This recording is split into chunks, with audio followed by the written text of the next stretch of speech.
देखिए, साजिया जी को बहुत तकलीफ थी कि उनको बहुत देर बाद बुलाया गया। मुझे आप 5:45 से बुला रहे हैं। देखिए, मैं तो ये अरे कह रहा हूं 45 तो अभी हुआ भी नहीं है सोमनाथ जी, 41 हुआ है अभी। चलिए बोलिए। चलिए 41 हो गया, ठीक। चलिए। हाँ, देखिए, मलक नागर साहब बीजेपी को बचाने कैसे प्रयत्न कर रहे हैं। जैसे ना ब्रजेश पाठक जी आजकल शंकराचार्य जी के ऊपर जो इल्जाम हुआ था उसको डैमेज कंट्रोल करने में लगे हुए हैं। और साजिया जी बोल रही थी कि जी सबको बोलना अलाउड है, सबको बोलना अलाउड है। भाई, सोनम वांगचुक जेल में क्यों है? सुप्रीम कोर्ट बार बार कह रहा है केंद्र सरकार से कि भाई देख लो, रिलीज कर दो, देख लो, रिलीज कर दो, कोई बड़ा फैसला आएगा।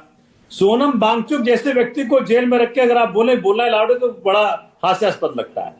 देखिए, राहुल गांधी जी हो या कोई ऑपोजिशन में कोई और नेता हो, भाई किस कारण से खतरा है देश के लिए, आप सोचें मेरी बात। भाई, अगर आपने बड़ा सा सवाल किया कि अगर खतरा है तो पकड़ के जेल में बंद कर दीजिए। लेकिन एलओपी जैसा प्रधानमंत्री का पद संवैधानिक है, वैसे ही एलओपी का पद भी संवैधानिक है।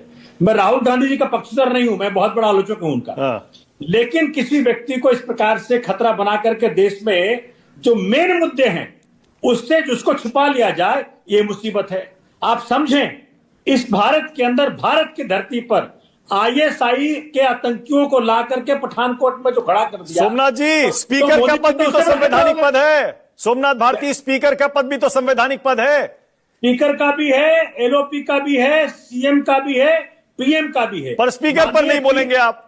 मैं कहता रहा हूं, माननीय पीएम साहब ने कई बार मेरे सीएम को कहा कि भैया डीएनए खराब है, तो हमने तो नहीं कहा उस वक्त। अरे भाई, कमाल कर रहे हैं सोमनाथ भारती।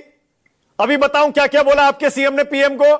दो शब्द बता दूं, याद दिला दूं। मैं पहले अपनी बात पूरी कर लूं माननीय मानक जी। नहीं, देखिए, डिबेट पर रहिए, डिबेट पर रहिए। मैं स्पीकर का पद भी संवैधानिक पद है, उनके अपमान का मसला है आज की डिबेट का मुद्दा। स्पीकर का भी संवैधानिक है, पीएम का भी संवैधानिक है, एलओपी का भी संवैधानिक है, सीएम का संवैधानिक है। लेकिन इस देश के अंदर पाकिस्तान से आईएसआई को बुला करके पठानकोट की धरती पर जांच के लिए भाजपा लेकर के आई। पता है देश के लिए बड़ा खतरा कौन है? मुझे बताएं, इंडो पाक वॉर जो हिंदू सिंदूर ऑपरेशन हुआ, उसे खत्म करने का ऐलान अमेरिका कर रहा है, हिंदुस्तान नहीं कर रहा।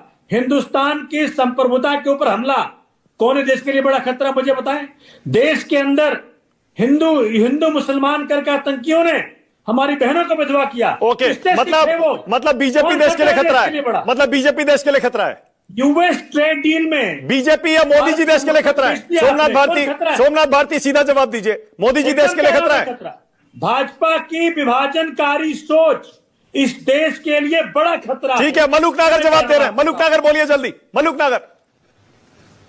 देखिए, हाँ, भारती जी को मैंने कितने ही नेशनल टेलीविजन पे अपने साथ डिबेट में ये कहते हुए सुना है कि जब ये देश के माहौल को घेर के लाते हैं तो राहुल गांधी जी कुछ ऐसा बयान दे देते हैं कि सत्यानाश कर देते हैं और पूरे विपक्ष को बैकफुट पे भेज देते हैं। आज ये राहुल गांधी जी का बचाव करने तो ये लग रहा है कि इनका कौन सा चेहरा असली है और कौन सा चेहरा नकली है। नहीं, उस पे फराज की दवाई